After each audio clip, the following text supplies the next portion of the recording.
दोस्तों हाज़िर आहियूं अॼु हिकु नए वीडियो सां गॾु। दोस्तों उमेद करियां थो तव्हां बिल्कुलु ठीकु हूंदव। और जे हिन वीडियो में मां तव्हांखे सेखारींदुमि त असीं पंहिंजे ब्लॉगर ते पंहिंजो कीअं अकाउंट ठाहे करे ऐं उन खां पोइ हुन ते माना पोस्ट कीअं हुन ते रखंदा आहियूं। ठीकु आहे दोस्तों, त हिन वीडियो खे मुकमिल ॾिसिजो। ऐं हिन जे लाइ असांखे हाणे ज़रूरत पवंदी हिते क्रोम ब्राउज़र जी। क्रोम में मां हिते हिनखे सर्च बार में लिखां थो ब्लॉगर। ठीकु आहे, हिते तव्हांखे लिखिणो आहे blogger.com। ओके, त हिनखे हिते कंदासीं सर्च। हिनखे सर्च करण खां बाद में हिते असां वटि डायरेक्टली हिकु एप्लीकेशन अची वेंदी ब्लॉगर जी। ठीकु आहे, तव्हां वटि जेकॾहिं वेबसाइट अचे थी तव्हां उनखे ओपन करे ऐं उन खां पोइ हिनखे डेस्कटॉप साइट में आणे करे ऐं उन खां पोइ हिन में जेके 3 डॉट्स अचनि था साइड सां, लेफ्ट हैंड साइड खां जेके 3 डॉट्स अचनि था इन्हनि ते कंदासीं क्लिक। इन्हनि ते क्लिक करण खां बाद में असां वटि इन में जेको आहे सो क्रिएट ब्लॉग जो हिन में ऑप्शन अची वेंदो। त इन ते कंदासीं क्लिक ऐं उन खां पोइ तव्हां जेको हिन में टाइटल पंहिंजो ॾियणु चाहियो था, जहिड़े नाले सां तव्हां पंहिंजो ब्लॉग ठाहिणु चाहियो था, ठीकु आहे, त उहो पंहिंजो हिन में लिखंदव। त हिते मां हिन में लिखां थो वकार अहमद। ठीकु आहे, तव्हां जेको पंहिंजे हिसाब सां लिखणु चाहियो उहो हिन में लिखी ऐं उनखे जेको आहे सो नेक्स्ट कंदासीं। ठीकु आहे, त हिते हिन में लिखूं था वकार अहमद। ओके दोस्तों, त हीअ असांजे ब्लॉग जो टाइटल थी वियो ऐं उन खां पोइ हिनखे कंदासीं हिते नेक्स्ट। ओके, त हिनखे बैक करे ऐं हिते हिनखे कंदासीं नेक्स्ट। नेक्स्ट करण खां बाद में हिते असां वटि हिते अची वेंदो हिन जी जेका एड्रेस आहे, जेका तव्हां जेको मिसाल जेकॾहिं कोई तव्हांजी वेबसाइट जे नाले सां कोई सर्च करे थो त उहो कहिड़े नाले सां करे। त हिते सिंपली मां हिन में पंहिंजो नालो जेको आहे वकार अहमद उहो लिखां थो। ठीकु आहे, ॾिसूं था जेकॾहिं इहा एड्रेस हिन में अवेलेबल आहे त सही आहे, न त हिनखे अञा ई थोरो वधाए करे ऐं हिनखे अवेलेबल करायूं था। वकार अहमद में हिते चवे थो अवेलेबल न आहे, बाक़ी हिते पोयां खां वरी शर गॾाए था छॾियूंसि त हिन में ई असांजो जेको आहे अवेलेबल आहे एड्रेस हिन जी। ठीकु आहे, त इन खां पोइ असीं हिनखे हिते कंदासीं सेव। ठीकु आहे दोस्तों, त हिते सेव ते कंदासीं क्लिक। सेव ते क्लिक करण खां बाद में हिते असां वटि पंहिंजो जेको ब्लॉग आहे आसानी सां हिते क्रिएट थी वियो आहे।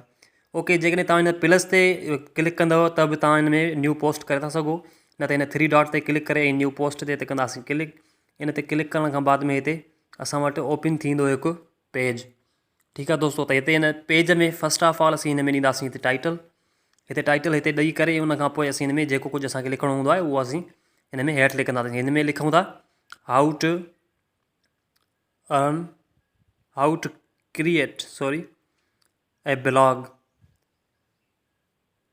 ओके दोस्तों, त हीअ हिनखे कयूं था हिते बैक ऐं उन खां पोइ हिते जेको तव्हां हिन में लिखणु चाहियो उहो हिन में लिखी करे। ठीकु आहे, त हिन में मां तव्हांखे फर्दर सेटिंग में हिन में सम्झायां त हिन में कुझु न कुझु मिड़ी ईअं लिखूं था। ठीकु आहे, हिकु मिसाल तौर ते।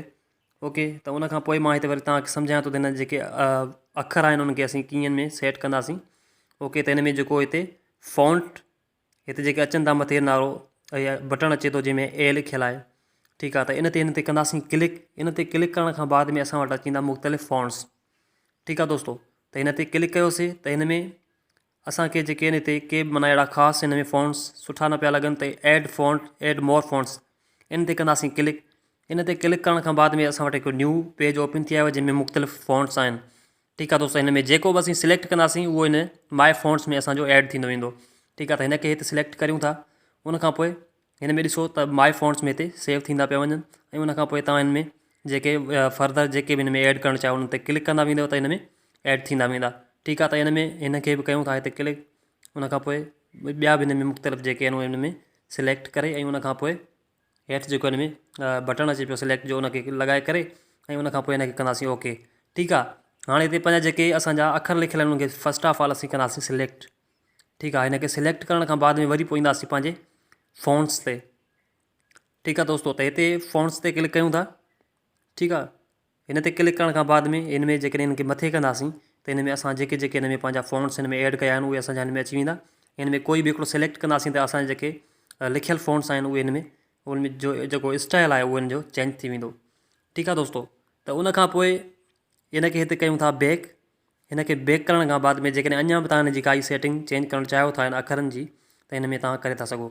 ओके दोस्तों, त हिन में मां सिर्फ़ु ऐं सिर्फ़ु तव्हांखे हिकु सिंपली जेको आहे सो हिन जी पोस्ट क्रिएट करणु ऐं उन खां पोइ तव्हांखे ब्लॉग क्रिएट करणु हिन में सेखारियो आहे। ठीकु आहे दोस्तों, ऐं उन खां पोइ हिन जा जेके आहिनि स्टेप वाइज़ मां तव्हांखे अञा बि हिन जा सम्झाईंदो रहंदुमि। ऐं जेकॾहिं तव्हां हिन जी साइज़ इंक्रीज़ या डिक्रीज़ करणु चाहियो था त तव्हां हिन मां करे था सघो। ठीकु आहे, उन खां पोइ हिनखे जेकॾहिं तव्हां अंडरलाइन करणु चाहियो, बोल्ड करणु चाहियो या हिनखे इटैलिक करणु था चाहियो त इहे ॿिनि जा जेके आहिनि ऑप्शन साइड सां हिन में टोटली अचनि था। ठीकु आहे, त हिन में तक़रीबन जेका विंडो आहे उहा वर्ड प्रेस वारी अथसि। ठीकु आहे, त हिन में जेकॾहिं तव्हां थोरो बि करे वर्ड प्रेस इस्तेमालु कई आहे त तव्हां हिन खे आसानी सां सम्झी वेंदव। ठीकु आहे दोस्तों, त इहो हुयो असांजो अॼु जो वीडियो।